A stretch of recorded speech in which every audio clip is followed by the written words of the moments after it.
Right then guys, just going to do a quick piece of camera here, so ignore the bumbling. No, not at all. Sorry Lee. Good morning folks, you join us on a lovely Tuesday morning in mid-March.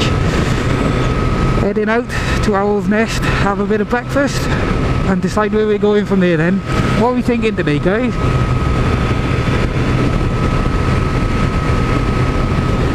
Don't mind really, I'm easy, he says. Which means we get to Owl's Nest, have breakfast, and we'll be like those vultures on that Disney cartoon. What do you want to do today, bird? I don't know. What do you want to do today? I don't know. What do you want to do today?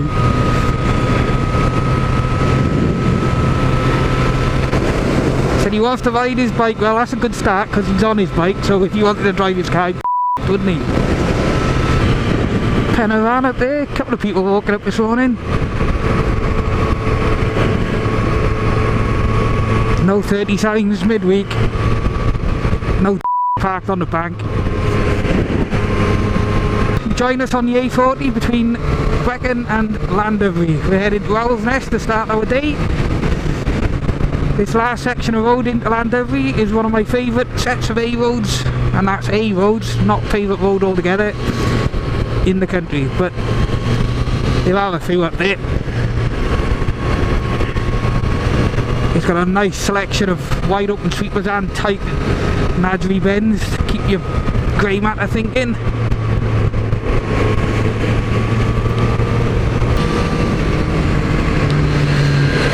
So then guys, managed to get clear of the traffic just for the last little stretch. Only last few bends left now. Oh, roadworks 400 yards. Story of my life. Roadworks 200 yards. Oh, f***ing hell.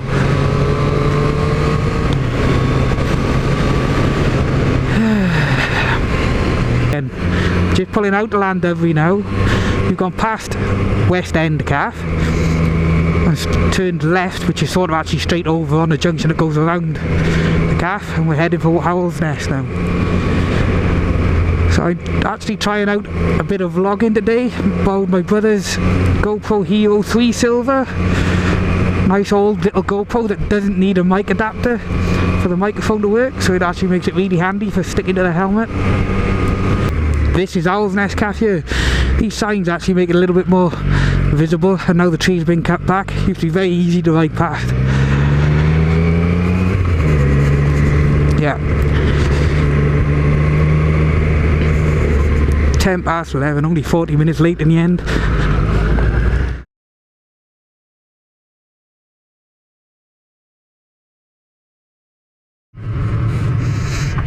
And there's pretty much nobody here.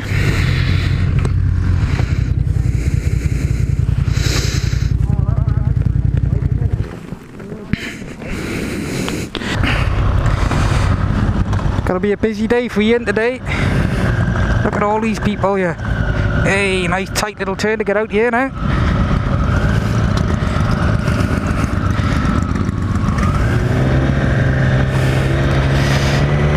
Yes, no pictures of food, it didn't last long enough. But I had a nice bacon cheeseburger and the obligatory custard slice. If you haven't tried the custard slice from Owl's Nest, you haven't lived. Yes, Ian's on his own today in there, so it's going to get rather busy. Guys, there isn't much of a better cafe stop around Wales. 3 of us had a proper coffee, not instant, but a proper brewed coffee and burgers of some sort, and it all came to about £18. You can't go wrong with that, and it's nice as well. So we've actually decided where we're going now. We're going to take a run up to Elan Valley today, around the reservoirs.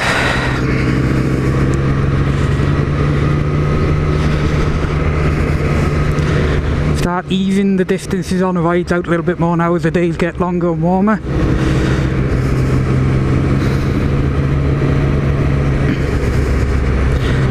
And these people in front of me, I don't know who these are. They're not my rider mates, they're all still hiding from the cameras behind.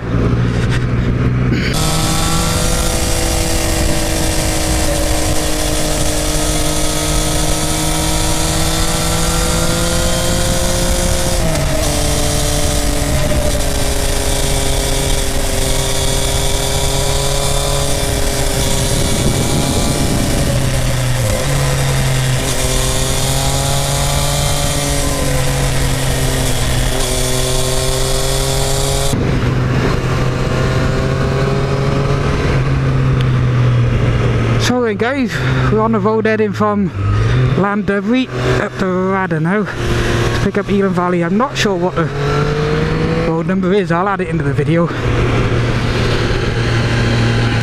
Quite a nice section of road this.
We're on a side of the road in the middle of nowhere, and looks like we won't be going to Elan Valley today because that is flat. I can't even see what's done it yet, but we're waiting for RAC, Triumph Rescue, which is RAC, to come get us. So these things happen. At least I felt it before I come off the bike. Hi guys, British motorcycle rider here. Today I've got a new bit of kit to test out.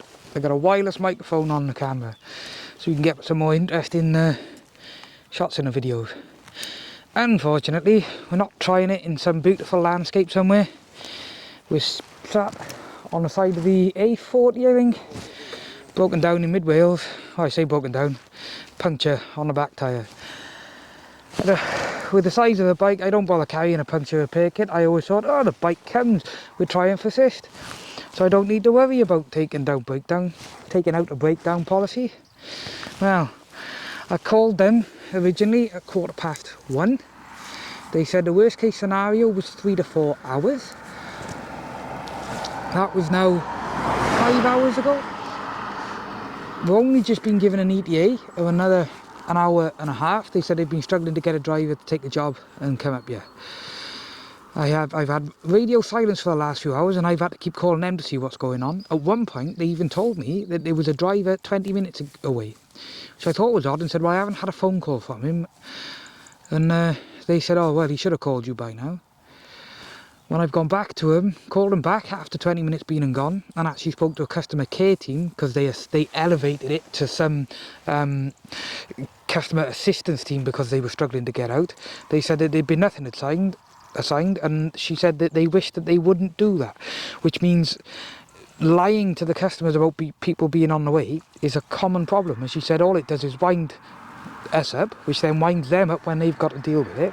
So it's a common problem with the RAC, unable to get people out and then lying to people, telling them that there's people on the way. Now, we're out on a motorcycle, we're exposed to the elements. We can't walk away and leave the bike because they're easily stolen, although they can't be that easily moved since the RAC can't turn up to get them. But if I walk up to the nearest petrol station, which is 20 minutes up the road there, half hour up the road walk, the bike won't be here when I get back. You've got no shelter. Luckily it's stayed a dry day, but the temperature's starting to drop now. The time is, what are we looking at, Lee? 6 o'clock.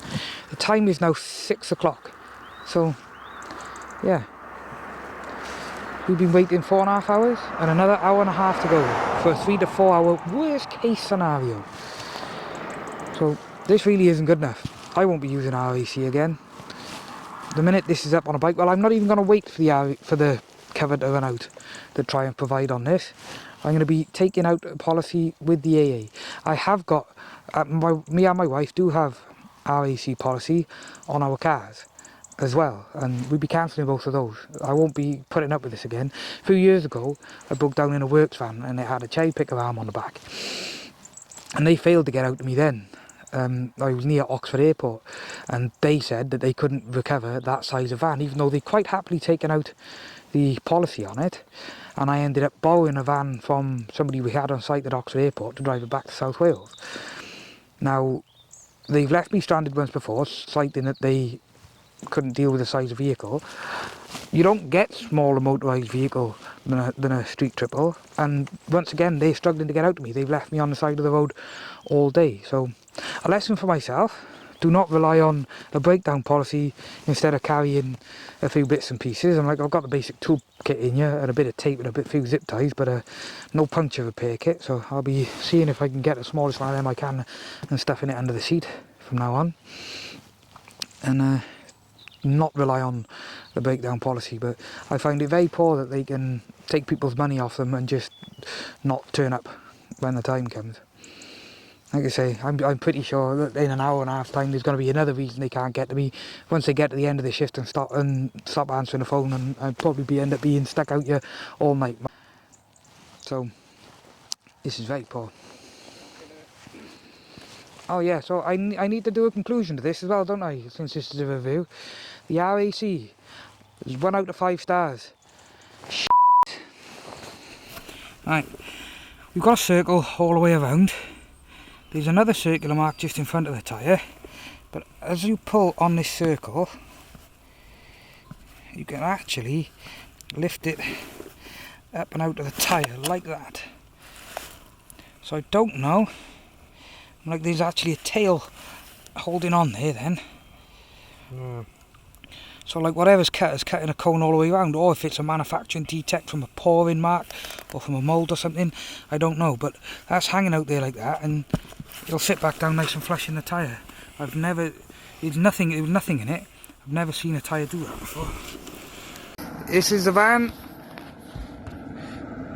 7 hours and 15 minutes after breaking down, he's here.